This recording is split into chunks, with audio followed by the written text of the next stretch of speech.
Sa magandang ipinapakita kahit pa kakagaling sa injury sa mga huling laro ng team ng Koshigaya Alpas sa Japan bilig ng ating pambato na si Kai Sotto ay masasabi nating handa na ito para sa susunod na chapter ng kanyang basketball career. At sa mga iba't ibang rumors ngayon online na may mga offers si Kai Ju sa ilang kupunan sa US NCAA at sa ilang mga ball clubs sa B1 ng bilig ng Japan ay pag-uusapan natin kung ano nga ba ang best choice para sa ating pambato, ang tumungo sa US NCAA o manatili sa Liga ng mga Hapon. Yan ang ating mga pag-uusapan para sa video natin na ito.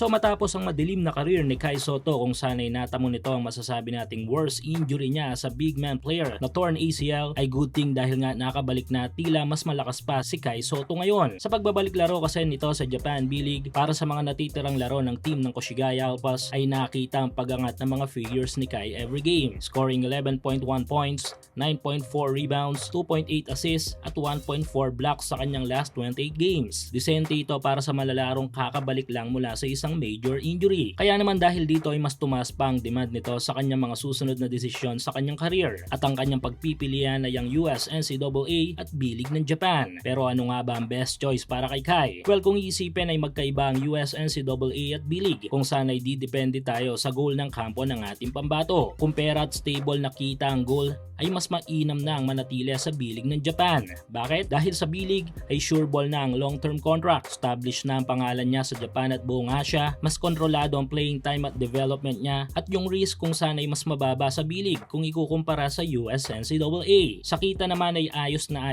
ang 50 to 80 million yearly kasama na mga endorsement at possible na tumaas pa ito kung lilipat pa siya sa mas sikat na B-League ball club. At sa age ng 23 to 24 years old, nasa prime earning years na rin siya para sa Asian basketball market. Pero kung ang goal ay makakapasok pa rin sa NBA ay dapat itong lumipat sa US NCAA. Dahil dito ay mas malalapit siya sa mga NBA scouts araw-araw. Mas may expose muli siya sa US sports media at sa US NCAA ay mas madali itong makakuha ng mga invites mula sa mga NBA Summer League team, NBA G League at sa mga training camp contract ng mga NBA teams. Lalo na ngayon na tumatanggap na mga US NCAA teams ng mga older international prospect. May kita pa din naman dito dahil nga sa bagong patupad na programa ng US NCAA na NIL kung saan since sikat si Kai Sotto ay posibleng nasa $1 million pa rin ang may bubulsa niya sa paglalaro dito. Ang risk nga lang kapag dito lumaro si Kai kung target pa rin niya yung NBA, yung medyo may edad na siya kung ikukumpara sa mga ibang players dito. Kaya possible na baka lang naman di na maging guaranteed ang malaking role nito kung mapupunta siya sa mga top schools. At yung coming off mula sa ACL injury, kailangan niya rin magdominante agad dito para seryosohin ng mga NBA scouts. Kaya kung ako ang mag-analyze base sa current situation niya, kung gusto niya ang pinaka-safe at pinakamalaking guaranteed income ay manatili na lang ito sa Japan B-League. Kung willing namang siyang i-risk ang comfort at pera sa one last NBA push ay NCAA na ang mas logical na gamble. At mukhang yun nga talaga ang iniisip niya ngayon. Ayon sa recent reports na gusto niyang subukan ulit ang NBA path sa pamamagitan ng US NCAA o Summer League exposure. Kung kayo ang tatanungin mga ka-hoops, saan ba talaga ang mas mainam o best choice para sa ating pambato? Ang manatili ba sa biling ng Japan o tumungo sa US NCAA? I-komento nyo lang inyong opinion sa ating comment section.